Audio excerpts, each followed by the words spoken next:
The cabin in the woods. 5 college friends head to a remote cabin thinking they're just getting away for the weekend. But what they discover changes everything. Dana, Jules, Kurt, Holden, and Marty start to get picked off by zombies that crawl out of the cellar after Dana reads from an old diary. The scene seems to be a classic supernatural thriller, but it is actually more than that. In reality, everything was just a game. Scientists in lab coats watch everything on monitors, placing bets on which monsters will kill the kids. And the twist reveals a massive underground facility that has been manipulating the entire scenario. The college kids are being drugged through the cabin's ventilation system and forced into horror movie roles, while the scientists represent filmmakers and audiences who control everything. More than that, the facility has been running these deadly games for years as part of some ancient ritual to appease underground gods. But this is nothing compared to what's waiting in 1630s New England. The Witch. A Puritan family gets banished from their plantation and builds a farm near a dark forest in 1630s New England. William, Catherine, Thomason, Caleb, twins,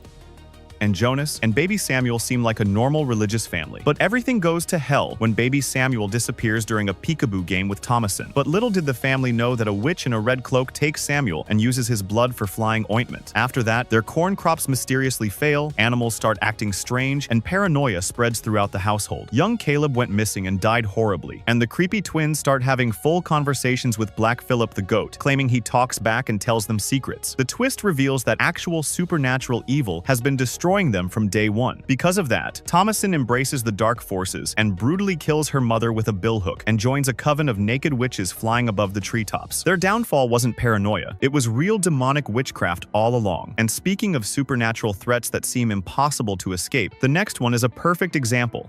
A Quiet Place. A family lives in complete silence because deadly creatures hunt purely by sound. The monsters aren't the real threat here. Lee and Evelyn Abbott have survived an alien apocalypse with their kids by communicating only through sign language and walking barefoot everywhere. These creatures wiped out most of humanity using their heightened hearing. Their daughter Regan is deaf, and Lee has been working to build her a hearing aid. The twist reveals that Regan's malfunctioning hearing aid creates a feedback frequency that actually hurts the creatures and exposes their vulnerable flesh underneath their armor. Aliens are another level of horror, but family secrets can be even deadlier than alien monsters, especially with this next one. The Others. Grace lives in a dark Victorian mansion with her 2 photosensitive children, waiting for her husband to return from World War II. The children must live in complete darkness because sunlight will supposedly kill them, so Grace keeps them locked at all times, until 3 mysterious servants arrive, claiming Grace hired them: Mrs. Mills, Mr. Tuttle, and a mute girl named Lydia. In that moment, strange things start happening immediately. The children claim to see other people in the house, particularly a boy named Victor and an old woman who won't leave them alone. But the twist completely flips everything. Grace and her children are actually the ghosts. She smothered both kids with a pillow, then shot herself. The intruders are actually the family who bought the house. Grace has been haunting her own home without realizing she's dead, and the photosensitivity was just her subconscious way of staying hidden from the truth. At least Grace was already dead. This next curse follows you no matter where you run. It Follows. A supernatural entity gets transmitted through sexual contact. Jay sleeps with her boyfriend Hugh and contracts it. The entity appears as different people, and the only way to get rid of it temporarily is to pass it on by sleeping with someone else. Here's the terrifying part. If the entity kills whoever you passed it to, it comes back for you, so you're never really safe. Jay and her friends try everything to stop it, but nothing still works. The twist is that there's no real escape or solution. The entity represents sexually transmitted death. You can slow it down by passing it along, but you're just condemning someone else and delaying your own death. The film ends with Jay and Paul walking together, holding hands, with a mysterious figure following them in the distance. The curse continues because some things in life are permanent, but some family curses are even more twisted than supernatural stalkers, just like what we have next. Hereditary. This family's pain was planned from the beginning. Annie, Steve, Peter, and Charlie seem like they're dealing with normal grief after their grandma Ellen's death. But Charlie starts acting even stranger than usual, and when she dies in a horrific car accident after an allergic reaction, the family is completely destroyed. Annie discovers that her mother was part of a demonic cult devoted to summoning King Paimon, one of Hell's most powerful demons. Ellen had been grooming Charlie as Paimon's host, but when Charlie dies, the cult needs a male body instead. That's where Peter comes in. The twist reveals that every tragedy was carefully planned by the cult. Ellen's death, Charlie's allergic reaction, the telephone pole accident are all designed to break down the family's defenses and prepare Peter for demonic possession. And Annie's mother had been manipulating her entire life for this moment. 3 generations of family trauma powers and a demonic propaganda. And speaking of families with dark secrets hiding behind hospitality, the next one is top on the list. Get Out. Chris visits his white girlfriend Rose's family estate for the weekend and discovers their hospitality hides something unthinkable. The Armitage family seems welcoming, but Chris notices weird behavior immediately. The black staff members act like robots. Other black guests at a party seem off, and Rose's neurosurgeon father asks way too many questions about Chris's physical condition. The twist reveals the Armitages run a sick auction where white people bid on black bodies for brain transplantation surgery. They hypnotize victims into a psychological prison called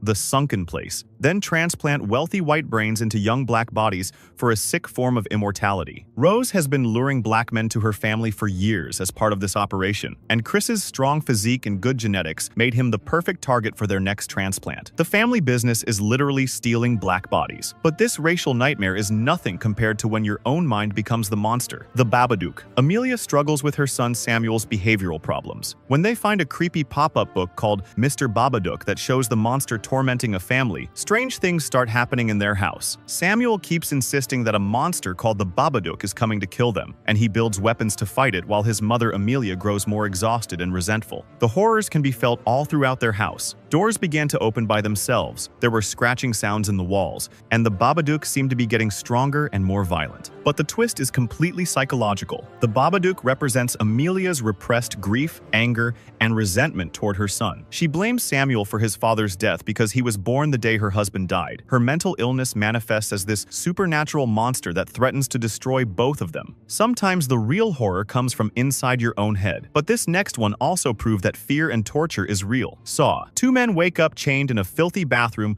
with a corpse between them. Dr. Lawrence Gordon and Adam are locked in opposite corners of a disgusting bathroom with a dead man in the middle, holding a gun and tape recorder. They have to follow clues to escape before Gordon's family gets murdered. The rules are simple. Gordon has to kill Adam by 6 p.m. or his wife and daughter die. The 2 of them find hacksaws that are too weak to cut through their chains, but strong enough to cut through bone. Gordon realizes he's supposed to saw off his own foot to escape, which he eventually does in the film's most brutal scene. After Gordon crawls away to get help, Adam discovers the truth about their situation. The twist reveals that the corpse is actually John Kramer, the Jigsaw killer, who has been lying there listening to everything the whole time. He gets up, reveals that Gordon's family is safe, and locks Adam in the bathroom to die because Adam doesn't appreciate his life enough, according to Jigsaw's twisted philosophy. But Jigsaw's games seem almost reasonable compared to this next psychological horror. Psycho. Norman Bates runs a creepy motel with his domineering mother. One time, Marion Crane stops at the Bates Motel while fleeing town with stolen money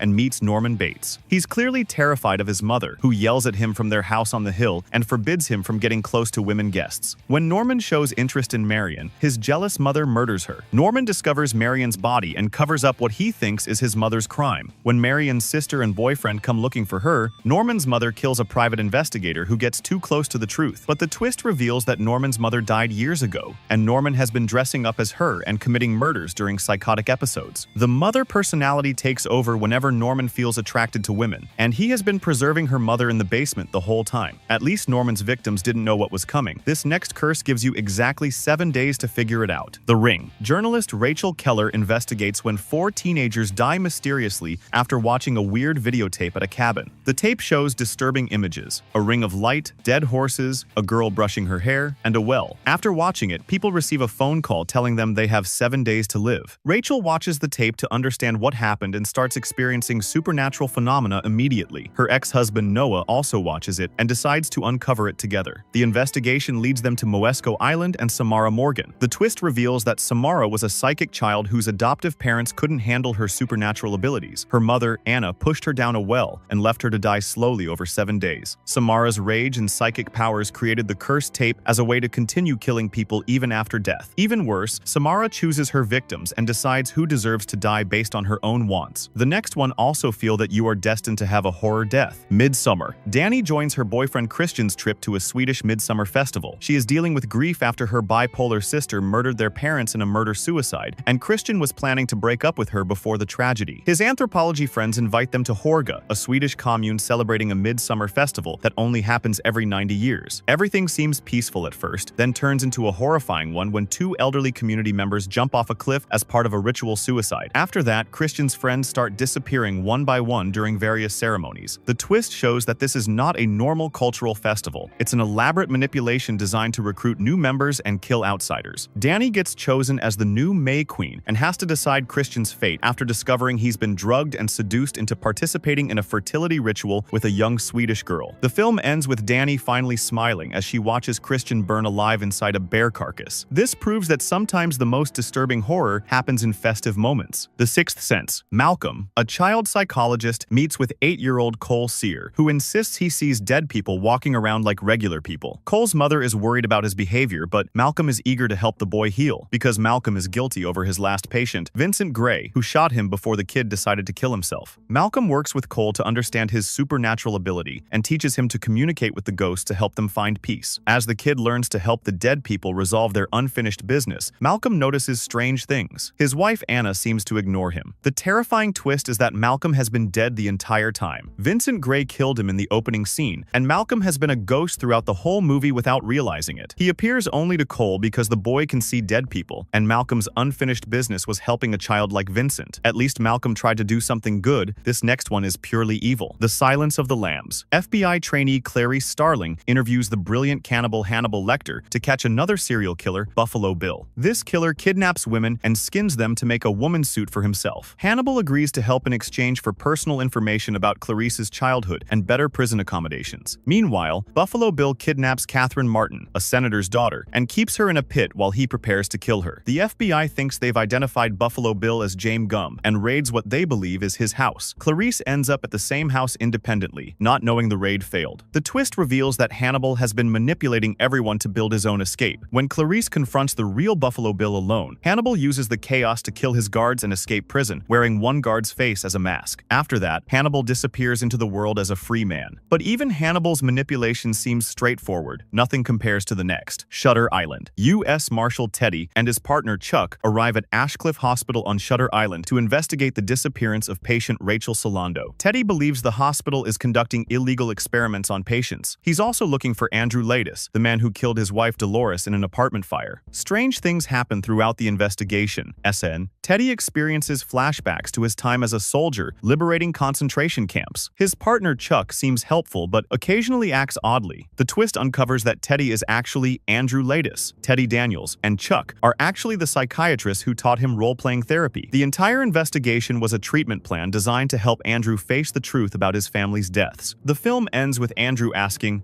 "Which would be worse, to live as a monster or to die as a good man?" suggesting he's choosing to retreat back into his fantasy rather than live with the guilt. But even shape-shifting aliens seem straightforward compared to this horror revelation. The Wicker Man. Sergeant Howie receives an anonymous letter claiming that a young girl named Rowan Morrison has disappeared from Summerisle, a remote Scottish island. When he arrives to investigate, the deeply religious Christian policeman is horrified by the island's pagan practices, open sexuality, and complete rejection of Christianity. He discovers that the locals have been preparing a human sacrifice to ensure a good harvest, and the islanders have planned Howie's arrival, planning to offer him as the ultimate sacrifice to their ancient gods. The islanders trap him and burn him alive inside the enormous Wicker Man, believing his death will save their community. This proves that horror lies in false beliefs and mental delusions. Fight Club. The narrator is a depressed insomniac office worker who feels empty and disconnected from the modern world. He meets Tyler Durden on a plane, and they start Fight Club as a way for men to feel alive through physical violence. The club grows into Project Mayhem, a terrorist organization planning to destroy corporate America. Tyler becomes increasingly violent, while the narrator grows uncomfortable with the organization's direction. Members of Project Mayhem treat Tyler like a god and refuse to acknowledge the narrator's authority. When the narrator tries to shut down the organization, he discovers that Tyler has been operating independently and planning something catastrophic. The twist shows that Tyler Durden is the narrator's dissociative identity disorder, a split personality he created to cope with his depression and feelings of powerlessness. Tyler appears when the narrator is asleep or blacked out. The narrator's attempt to reclaim control leads to him literally fighting himself to prevent Tyler from destroying several corporate buildings. The film ends with the narrator shooting himself in the mouth to kill Tyler, destroying his split personality and taking responsibility for his actions. But the next one is even worse. Sinister. Ellison discovers a box of home movies in the attic, showing different families being murdered in creative ways. Each film is labeled with innocent titles like Pool Party and BBQ, but they document brutal mass murders. Ellison becomes obsessed with solving these connected crimes. As she investigates, supernatural events start to happen in his house, and his own family starts experiencing nightmares and behavioral changes too, especially his daughter Ashley, who begins drawing disturbing pictures. The twist is that Bughuul, Mr. Boogie, is an ancient pagan deity who consumes the souls of children by manipulating them into killing their families. The home movies make families who watch them become cursed, and one child in each family gets possessed to create the next snuff film. The film ends with Ashley killing her parents and siblings with an axe. This next one on the list also victimized children in the most horrific way. Rosemary's Baby. Rosemary and her actor husband Guy move into the Bramford apartment building in New York City, where they meet their elderly neighbors Roman and Minnie Castevet. Rosemary gets pregnant after a night where she has vivid nightmares about being raped by a demonic creature while Guy and the neighbors watch. From then on, strange things happen throughout Rosemary's pregnancy. She experiences severe pain, craves raw meat, and loses dangerous amounts of weight. Her neighbors give her herbal drinks that make her feel worse, and Guy becomes increasingly distant and lands a major acting role. Rosemary discovers that her neighbors are part of a satanic coven that has been operating in Bramford for decades. They made a deal with Guy to impregnate Rosemary with Satan's child in exchange for advancing his acting career. The twist confirms that Rosemary gives birth to the Antichrist, and Guy has been in on the conspiracy from the beginning, trading his wife and unborn child for fame and success. Little did she know that the coven has been planning this demonic birth for years. The next one will definitely scare you to death. The Blair Witch Project. 3 film students, Josh, Mike, and Heather, head into the Black Hills Forest to document local legends about the Blair Witch, who supposedly killed children in the 1940s. They interview locals who tell conflicting stories about the witch's appearance and methods, until one time, they got lost in the woods. The supernatural harass them every night. Josh disappears first, leaving behind only his bloody teeth and hair wrapped in his shirt. Meanwhile,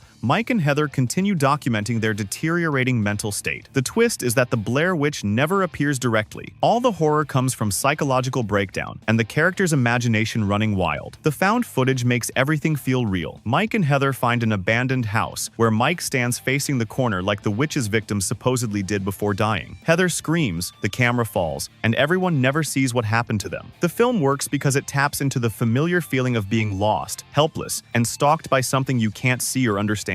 The next one is a new kind of fear, because literal aliens decided to scare us all. Alien. The crew of the Nostromo encounters a deadly alien life form, but the company knew what they were sending them into. The crew responds to what they think is a distress signal from a mysterious planet and discovers a spacecraft filled with alien eggs. Executive Officer Kane gets attacked by a facehugger that implants an embryo in his chest. After the creature detaches, Kane seems fine and the crew continues their journey home. During dinner, the alien embryo violently bursts from Kane's chest, killing him instantly. The creature escapes into the ship's ventilation system and grows rapidly into a nearly indestructible killing machine. The alien picks off crew members one by one. The twist reveals that Science Officer Ash is actually a synthetic android programmed by the Weyland-Yutani Corporation to ensure the alien reaches Earth for biological weapons research. The crew was expendable from the beginning, and the company knew about the alien species and sent them to collect a specimen. This strange attack is planned all along, but the next one is driven by mysterious deaths. Friday the 13th, Camp Crystal Lake reopens after a series of crimes. The camp has been closed since 1957, when a young boy named Jason Voorhees drowned due to counselor negligence. Local residents warn them that the camp is cursed and try to discourage the reopening, but the counselors ignore these warnings and begin preparing for the summer season. Then, a mysterious killer starts stalking and murdering the counselors, one by one using various weapons. The murders become increasingly brutal and creative as the killer works through the entire staff. The twist reveals that the killer is Pamela Voorhees, Jason's mother, who has been seeking revenge for her son's death for over 20 years. She blames the counselor's negligence for Jason's drowning and has been preventing the camp from reopening. Yet, Alice Hardy fights Mrs. Voorhees in a brutal confrontation and decapitates her with a machete. The film ends with Alice floating on Crystal Lake in a canoe, thinking she's safe. Then Jason's decomposed corpse bursts from the water and drags her underwater. But this turns out to be a nightmare sequence. But the next one on this list is even more brutal. The Thing. The crew of the U.S. outpost, 31 encounters, Norwegian Norwegian researchers who are trying to kill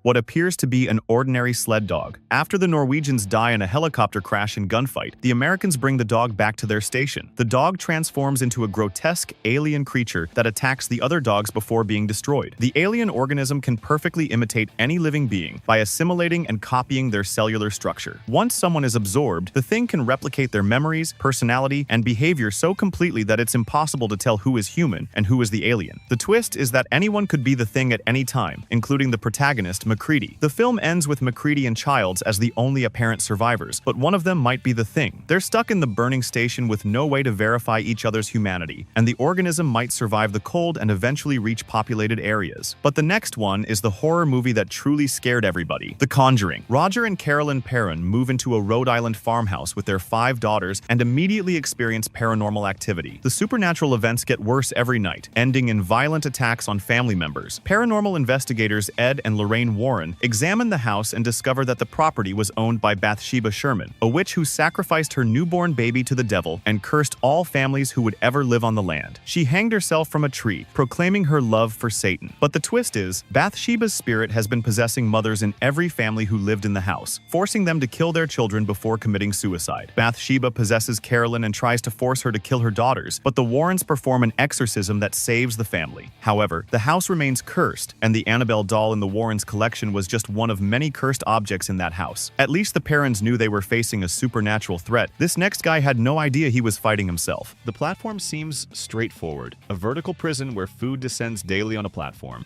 Stay on higher floors, feast like royalty, drop to lower levels, fight for scraps. Goreng's cellmate Trimagasi explains the system with casual familiarity, like he's giving a prison tour. Level 48 feels manageable. There's plenty of food, a seemingly reasonable cellmate, and you only have to endure it for a few months. But those warning signs keep multiplying. Trimagasi's nervous energy when discussing the depths, that coiled rope in the corner. The way conversations always return to hunger and survival. Then the monthly shuffle hits. Level 171. The platform arrives picked clean, nothing but crumbs and desperation. And that's when Trimagasi reveals the platform's real lesson. Civilization is exactly 3 missed meals thick. What makes this punishment twisted isn't the physical horror that follows. It's the realization that Goreng becomes everything he despised about the system. The man who entered believing in human dignity exits as living proof that anyone can break. But at least Goreng knew what he was signing up for. Our next victim thought she'd found true love. Fresh. Noah met Brendan at a grocery store and thought she'd finally found a decent guy. He's charming, funny, and actually seems interested in more than just hooking up. After weeks of great dates, he invites her for a romantic weekend getaway to his beautiful house in the countryside. Everything was perfect when they arrived at his stunning modern house. It was the dream date for Noah. But mind you, the warning signs are not easy to miss. The house is way too isolated. There are no neighbors for miles, and that locked door in the basement he casually mentions is just storage. And yeah, the wine is making her drowsier than usual, but she trusts him completely. So what's there to bother? Suddenly, she wakes up chained to a wall in his basement, and everything went downhill. Noah discovers she's in Brendan's human butcher shop, complete with hanging meat hooks and surgical tools. He explains his business casually. He sells premium human meat to wealthy clients who pay top dollar for specific cuts. He keeps the women alive as long as possible, harvesting parts piece by piece. Noah watches in horror as he removes chunks from other prisoners, seasoning and preparing them like gourmet cuts. When he approached her with his surgical saw, she had a bright idea. She pretends to be attracted to him. As he leans in for a kiss, she bites down on his private parts with everything she has, tearing through skin and muscle until he screams and collapses. She spits out the bloody mess and helps the other prisoners beat him to death with his own tools. Poor Brendan should have known better than to get that close. Speaking of getting too close to the wrong people, Red's girlfriend made that mistake too, Mandy. Sometimes the punishment isn't about what you did, it's about who you refuse to become. Mandy lives isolated in a forest cabin with her boyfriend Red, spending days reading and creating art. She's found peace away from the world's chaos. But peace attracts predators. When cult leader Jeremiah Sand spots Mandy, her independence becomes his obsession. The children of the New Dawn believe they can possess anything beautiful, and Mandy's rejection only fuels their twisted sense of destiny. Here's where most people would panic or try to reason with fanatics. Not Mandy. She laughs in Jeremiah's face. Jeremiah took that personally, and that's exactly what signed her death warrant. The cult's punishment isn't just murder, it's the complete destruction of everything pure in Red's world while he's forced to watch. They don't just take Mandy's life, they burn away Red's sanity. What makes this twisted isn't the method, it's that the cult succeeds completely. Red becomes the very monster they created, hunting them with supernatural fury until nothing remains but vengeance and madness. What the helly? But insane religious people seem almost reasonable compared to what happens when someone plays God with human life. Saw. Adam is a photographer who makes ends meet by taking stalker photos for suspicious clients. Dr. Lawrence Gordon is a successful surgeon with a wife and daughter, living a comfortable upper-class life. Neither of them expects to wake up chained to pipes in a disgusting bathroom with a corpse between them. But Jigsaw has very specific plans for both men. Everything seems solvable at first, like an escape room at an arcade. There are clues, hacksaws, and what appears to be a way out if they can just figure out the puzzle. Lawrence finds a tape recorder that explains the rules calmly. The hacksaws are deliberately too dull to cut through the chains, the corpse is positioned strategically, and that phone keeps ringing with increasingly desperate calls from Lawrence's family. And yeah, the fact that there's a loaded gun in the room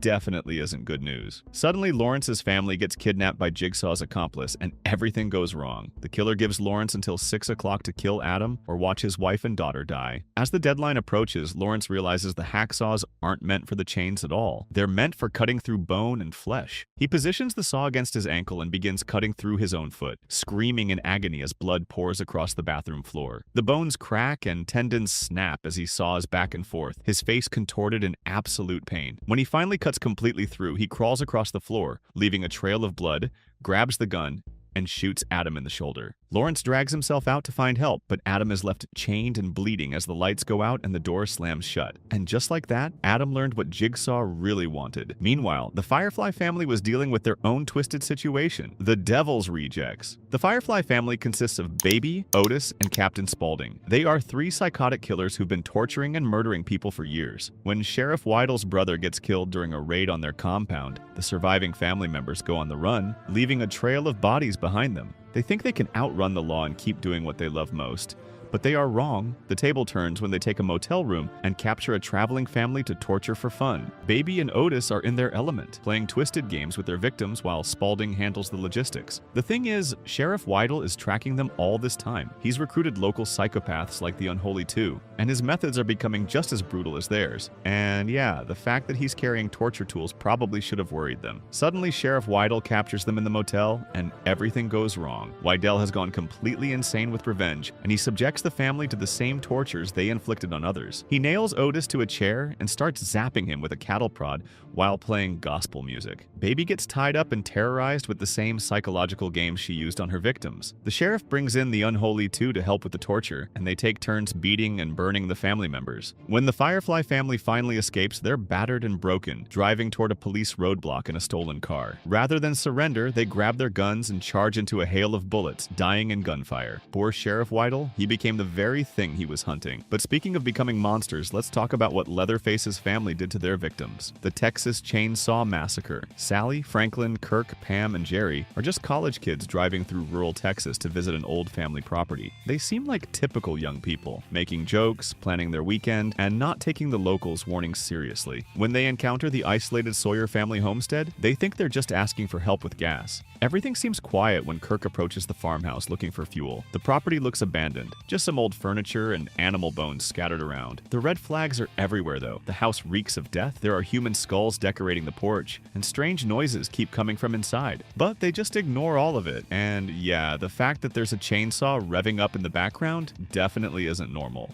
Suddenly, Leatherface appears in the doorway with his chainsaw roaring, and everything goes wrong. He slams a hammer into Kirk's skull, killing him instantly before dragging the body inside. When Pam comes looking for Kirk, Leatherface grabs her and impales her on a meat hook, leaving her hanging alive in the basement while he fires up his chainsaw. Jerry arrives next and gets the same hammer treatment, while Franklin gets chainsawed through his wheelchair, and Sally runs through the woods with Leatherface chasing her, his chainsaw roaring behind her as tree branches tear at her clothes. She finally reaches the dinner table scene where the family forces her to watch them torture and prepare her friends for their cannibal feast. Talk about a family dinner from hell. If you're still watching, hit that subscribe button because it gets way worse. Unfortunately for these next characters, their punishment was just beginning. Martyrs. Anna and Lucy are childhood friends reunited after years of separation. Lucy has spent her adult life hunting the people who tortured her as a child, believing she's found justice when she massacres a seemingly innocent family. Anna tries to help her friend heal, but discovers that Lucy's quest for revenge has led them both into something far more sinister. Everything seems resolved when Lucy kills the family she believes tortured her. Anna helps clean up the mess, thinking they can finally move forward with their lives. But things get even darker. There are hidden rooms in the house, medical equipment, and documentation about something called transcendence. And Lucy keeps seeing a mutilated woman ghost. Probably should have been concerning. Suddenly, the real cult members arrive at the house and everything goes wrong. Anna discovers that the family was part of a religious organization that tortures people to the brink of death, believing they can witness what lies beyond. They capture Anna and begin systematically breaking her down through months of psychological and physical torture. She's beaten, starved, and subjected to increasingly brutal punishments designed to push her to the edge of death without killing her. What's even worse is when they chain her up and begin flaying her alive, removing her skin piece by piece while keeping her conscious. The cult leader believes Anna has transcended human suffering and asks her what she saw beyond death, but Anna's whispered answer drives the woman to suicide. And just like that, Anna learned the true price of transcendence. Speaking of paying prices, American tourists learned an expensive lesson in Slovakia: hostel. Josh and Paxton are typical American college students backpacking through Europe, looking for parties and casual hookups. When they meet a mysterious man who tells them about a hostel in Slovakia where beautiful women are desperate for American men, they think they've hit the jackpot. The promise of easy sex and cheap alcohol makes the trip sound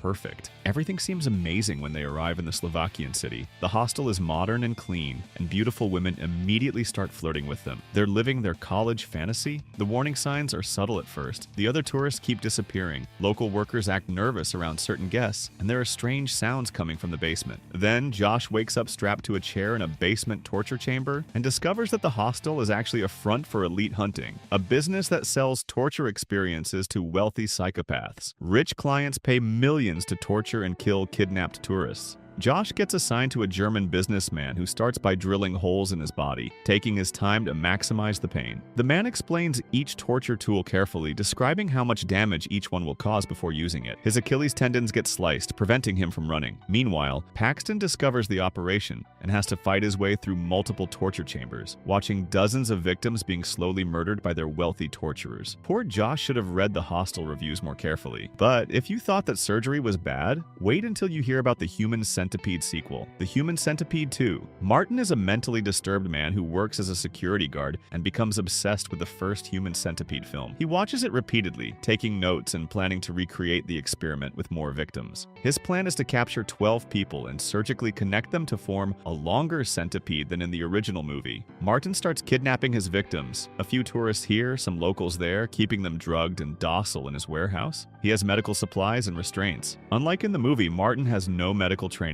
His supplies are improvised, and his methods are completely unsanitary. And yeah, the fact that he's basing surgery on a horror movie probably isn't ideal. And then Martin begins his surgical procedure, and everything goes wrong. Without anesthesia or proper tools, he starts connecting his victim's mouth to anus using a staple gun and duct tape. The victims scream in agony as he tears through flesh and muscle, creating crude connections between their digestive systems. His procedures ignore basic anatomy and sterility. Several victims even die from shock and blood loss during the procedure, but Martin continues working with their corpses. The surviving victims are forced to crawl as a connected chain, their faces buried in each other's waist as Martin watches his creation with satisfaction. When the makeshift surgery inevitably fails, the victims suffer slow deaths from infection and internal bleeding. Talk about a really bad movie review. Meanwhile, let's talk about what happened to a documentary crew trapped in the Amazon. Cannibal Holocaust. Professor Harold Monroe leads an anthropology team into the Amazon rainforest to investigate the disappearance of a documentary crew. The missing filmmakers, director Alan Yates, script girl Faye Daniels, and cameramen Jack Anders and Mark Tomaso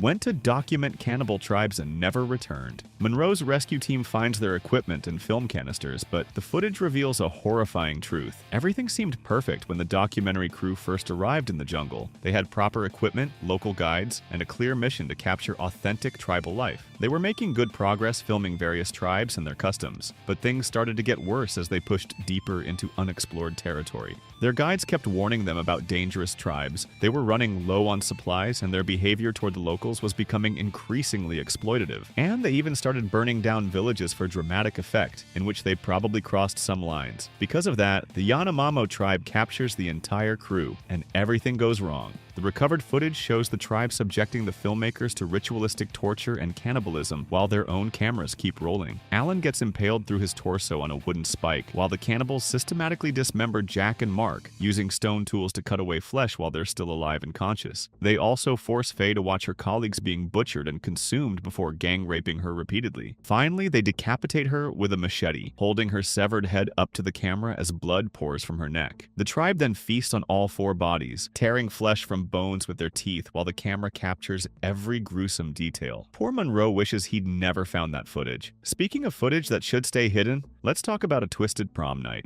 The Loved Ones. Brent is a high school student dealing with guilt over his father's death in a car accident. When the school dance approaches, he asks his girlfriend Holly to prom, but he also gets asked by Lola Stone, a quiet, weird girl whom he politely turns down. Brent thinks he's handled the situation well and can enjoy prom with his actual girlfriend, but everything changed when Brent was getting ready at home. Holly is excited about the dance, and Brent's mother is taking pictures like any typical prom night. And at school, Lola had been staring at him strangely, and his mother mentioned an unusual phone call earlier. He also feels dizzy after drinking water probably should have concerned him. Suddenly, Brent wakes up tied to a chair in Lola's dining room, and everything goes wrong. Lola has created her own twisted prom with help from her deranged father, complete with decorations made from previous victims' body parts. She's wearing a blood-stained prom dress and crown made of human teeth, dancing to music while Brent struggles against his restraints. Lola starts her torture by hammering nails into Brent's chest, creating a pattern while giggling about their special night together. Her father brings out a power drill, and they take turns boring holes into Brent's forehead, trying to lobotomize him like their other victims. When Brent won't cooperate with their twisted romance, they pour bleach into his wounds and threaten to throw him into a pit filled with previous prom dates who've been kept alive but brain damaged. Lola carves Brent plus Lola into his chest with a razor blade while describing their future together. Talk about a prom night to forget. But if you thought high school is bad, now let's talk about a family's domestication project. The Woman. Chris Cleek is a successful country lawyer living with his wife Belle and 3 children in rural Connecticut. While hunting in the woods, he discovers a feral woman living in a cave and becomes obsessed with the idea of capturing and civilizing her. He believes he can domesticate her like an animal and make her part of his family. Everything seems manageable when Chris first chains the woman in his storm cellar. He explains to his wife and children that they're going to help civilize this savage creature through patience and training. But little did they know that the woman is incredibly strong. She has survival instincts honed over years in the wilderness, and Chris's methods are becoming increasingly brutal, and the woman will never let that slide. Then came the day that the woman begins fighting back. Chris subjects her to systematic abuse designed to break her spirit. He hoses her down with freezing water, did not feed her until she obeys commands, and beats her when she shows defiance. His teenage son Brian begins sexually assaulting the woman while she's chained up, treating her like property rather than a human being. The family forces her to wear clothes and attempt civilized behavior, punishing her brutally when she reverts to her wild nature. Chris's methods become increasingly violent as the woman refuses to submit. When the woman finally breaks free during a family gathering, she hunts down each family member, using her survival skills to seek her revenge. Their domestication project didn't go according to plan, but speaking of domestics, let's talk about a family's occult destiny, Hereditary. Annie Graham is an artist struggling with her relationship with her recently deceased mother Ellen. She lives with her psychiatrist husband Steve and their 2 children, teenage Peter and 13-year-old Charlie, who has always been strange and antisocial. Annie thinks her mother's death might finally bring peace to their troubled family dynamic. Everything seems manageable after Ellen's funeral. The family is grieving but trying to move forward with their normal routines. Annie starts attending grief support groups and life appears to be stabilizing. The warning signs multiply quickly though. Charlie begins acting even more disturbed. Strange symbols appear around the house, and Annie discovers her mother was involved with occult practices. But everything went in shambles when Charlie died in a horrific car accident. Peter accidentally gives Charlie chocolate containing nuts, triggering a severe allergic reaction that causes her throat to close up. In a panic, he speeds toward the hospital while Charlie gasps for air in the back seat, sticking her head out the window to breathe. When he swerves to avoid a dead deer, Charlie's head gets torn off by a telephone pole, leaving Peter to drive home with his sister's decapitated corpse. The family spirals into grief and madness as supernatural forces manipulate their every move. Steve gets burned alive when Annie's possessed body throws lantern fuel on him, screaming as flames consume his flesh. Peter jumps from his bedroom window, cracking his skull open on the driveway, but survives long enough to crawl into the treehouse where cultists crown him as the vessel for the demon Paimon. Talk about a family legacy nobody wanted. But speaking of legacies nobody wanted, let's talk about a mother and son's psychological nightmare, the Babadook. Amelia is a widowed single mother struggling to raise her hyperactive 6-year-old son, Samuel, who has severe behavioral problems and an obsession with monsters. She works at a nursing home and barely sleeps due to Samuel's constant nightmares and violent outbursts. Everything seems manageable when Samuel finds a mysterious children's book called Mr. Babadook. Amelia reads him the book as a bedtime story, thinking it might help him process his fears. But the book contains disturbing imagery, and Samuel's behavior becomes even more violent, and strange sounds start coming from inside their house. The book keeps reappearing. After she throws it away, probably should have been concerning. The entity feeds on Amelia's grief and exhaustion, growing stronger as she becomes more isolated and desperate. She starts seeing the Babadook everywhere. The creature possesses her completely, turning her into a violent monster who tries to kill Samuel with a kitchen knife while speaking in the Babadook's rasping voice. Samuel fights back against his possessed mother, tying her up and trying to comfort her while the entity screams through her mouth. Only when Amelia finally confronts her repressed grief over her husband's death can she banish the creature to their basement, where it must be fed regularly to stay contained. But the Babadook's true punishment wasn't what you think. It was forcing them to face their own mental demons. And finally, we reach the most twisted punishment in horror cinema history. Salo. 4 powerful libertines, a duke, bishop, magistrate, and president, control a fascist Italian republic during World War II. They kidnap 18 beautiful teenagers from good families and transport them to a remote villa where they plan to spend 4 months indulging their most evil desires. The teenagers think they're being relocated for their safety during wartime. Everything seems normal when they arrive at the luxurious villa. There are servants, elegant rooms, and formal dining areas. The libertines explain rules and schedules like it is some kind of exclusive boarding school. The teenagers aren't allowed to leave, guards patrol the grounds, and the libertines keep staring at them with predatory intensity. They're also required to be naked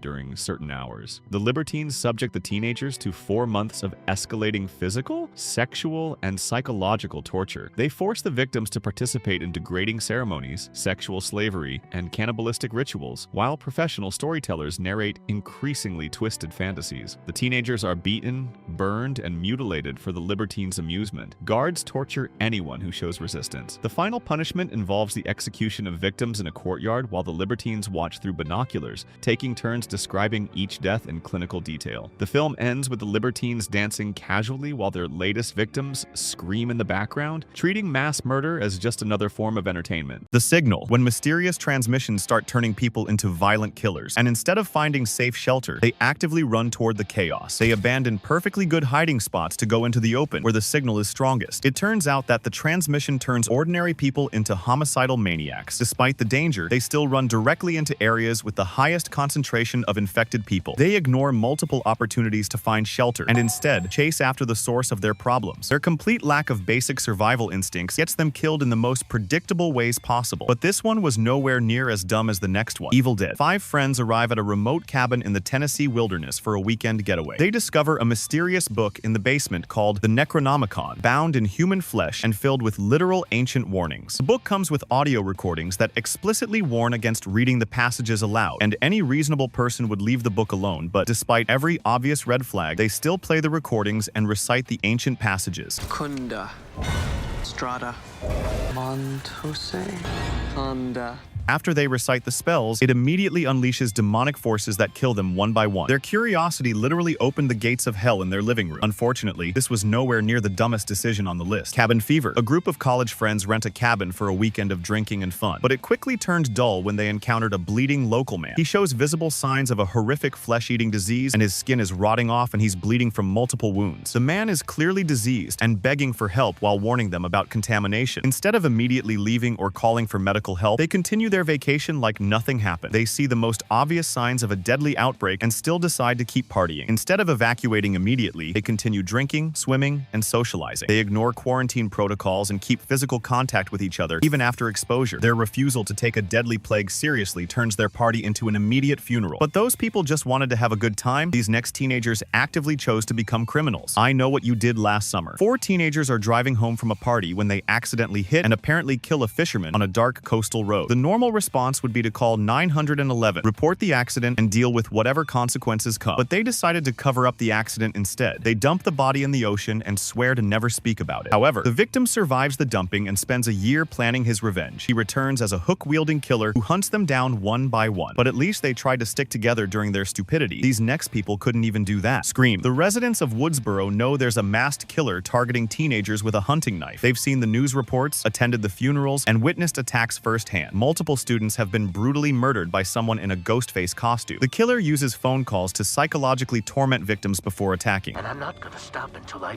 butcher you and anyone who gets between us. Everyone knows that the killer attacks victims who are alone. Despite this knowledge, the characters constantly separate from groups and do things that will endanger them. In short, the refusal to learn from other people's deaths makes them perfect victims. But at least urban teenagers might not know better. These next people drove straight into a nightmare they should have seen coming. Texas Chainsaw Massacre. A group of young people are driving through rural Texas when they encounter increasingly disturbing signs. They pick up a hitchhiker who cuts himself and talks about killing animals. They visit a gas station where the attendant acts strange and warns them away from certain areas. Road signs and local warnings consistently point them away from dangerous areas. But instead of turning around, they continue deeper into hostile territory. Their determination to ignore obvious danger signs leads them straight to Leatherface's dinner table. These people at least had to physically travel to find danger. Our next group brought the danger to them and refused to deal with it properly. It follows. A group of teenagers learns about a supernatural entity that relentlessly pursues its victims until it kills them. The entity can look like anyone and will never stop hunting. Only way to survive is to pass the curse to someone else through intercourse, but the entity will come back if it kills the new victim. They know that the entity appears as different people and walks slowly but cannot be killed. They understand that sharing information and staying together improves their chances, and instead of doing it, they split up repeatedly. They fail to establish clear safety protocols or warning systems. Their inability to coordinate a defense against a predictable threat gets people killed unnecessarily. At least they were dealing with something supernatural. This next person ignored warnings about a very human threat. Halloween. Laurie Strode learns that Michael Myers, a dangerous psychiatric patient who killed his sister, has escaped from Smith's Grove Sanitarium. The escape happened on Halloween night, and Myers is known to target teenagers. The local authorities are already searching for him and warning residents to stay indoors. One day, Laurie felt that someone was following her around her school and neighborhood, but despite knowing about the manhunt and feeling stalked, she still went to her babysitting appointment. Aside from that, she doesn't secure the house, call for backup, nor even inform the authorities about the stalking. Her dedication to a babysitting job almost costs her life, and definitely costs her friends theirs. But Laurie was just trying to earn some money. These next adventurers paid to put themselves in mortal danger. The Descent. 6 women plan a spelunking expedition to help their friend Sarah recover from a family tragedy. The group leader, Juno, secretly changes their destination to an unexplored cave system without telling anyone. She lies about their location, doesn't file proper permits, and fails to inform authorities about their real plans. This means nobody knows where to look if something goes wrong. In the end, Juno admits she brought them to a cave system for adventure. She deliberately misled the group about their destination. Because of that, they have no backup communication, no rescue protocols, and no official record of their location. The cave system turns out to be inhabited by deadly creatures called crawlers. Their leader's deception and poor planning turns an extreme sport into a death trap. At least those women were trying to help a friend. These next people refuse to help themselves. Paranormal activity. Katie and Micah experience increasingly violent paranormal activity in their suburban home. A psychic investigator warns them that the entity is specifically attached to Katie and will follow her anywhere. He recommends they leave immediately and seek professional help from demonologists. However, the paranormal activity escalates from minor disturbances to physical attacks, and the psychic explicitly warns them that staying in the house will make things worse. But instead of evacuating to safety, they decide to document the activity and confront the entity themselves. Their decision to fight supernatural forces with a video camera seals their fate. This family at least thought they were being scientific about their approach. This next group of teenagers tried to fight a demon on their own. A Nightmare on Elm Street. The teenagers of Springwood learn that Freddy Krueger, a child killer who was burned alive by their parents, has returned as a dream demon. Freddy can kill people in their dreams, and those deaths carry over to the real world. The teens know that staying awake is their only defense, but they also know they can't stay awake forever. Multiple friends have already died in their sleep with gruesome injuries. They understand that Freddy becomes stronger when they're afraid and gains power from their dreams. Instead of seeking help from a adults or authorities, they decide to confront Freddy directly. Adult supervision and staying in groups could provide some protection, but it didn't cross their mind. At least those kids were trying to do something. These next ones were criminally negligent. Jaws. The beach town of Amity Island discovers they have a massive great white shark hunting in their waters. The shark has already killed several people, including a young child. Marine biologist Matt Hooper provides clear evidence of the threat, and Police Chief Brody wants to close the beaches immediately. Meanwhile, Mayor Vaughn refuses to close the beaches because of the economic impact on the crucial 4th of July weekend. We're not only going to have to close the beach, we're going to have to hire somebody to kill the shark.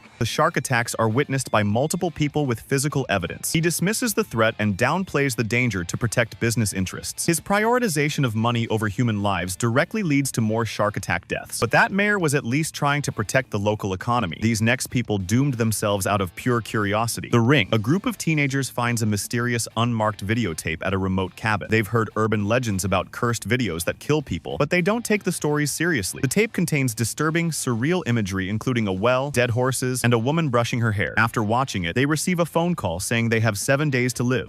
7 days.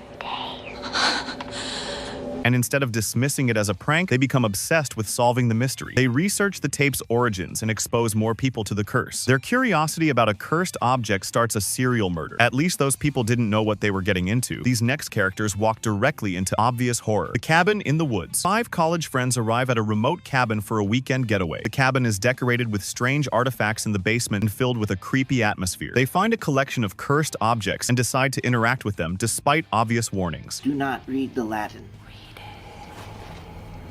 Little did they know that each object represents a different movie and scenario. However, instead of leaving immediately after the first supernatural encounter, they split up to investigate. They make every classic horror movie mistake, including separating from the group and investigating strange noises alone. Their willingness to do reckless things are perfect sacrifices for an ancient ritual. But those people were being manipulated by cosmic forces. These next parents made their choice with full knowledge. Insidious. The Lambert family's son Dalton falls into a mysterious coma after a fall in their attic. Paranormal investigators Elise and her team explain that Dalton is trapped in a spirit realm called The Further. They warn that sending someone to retrieve him is extremely dangerous because demons can possess the rescuer. However, Josh Lambert volunteers to enter The Further, despite the clear warnings about possession risks. Elise warns that entering The Further exposes Josh to demonic possession. She explains that demons will try to use his body to enter the physical world. If they realize you are not one of them, they will come for your physical body in this world.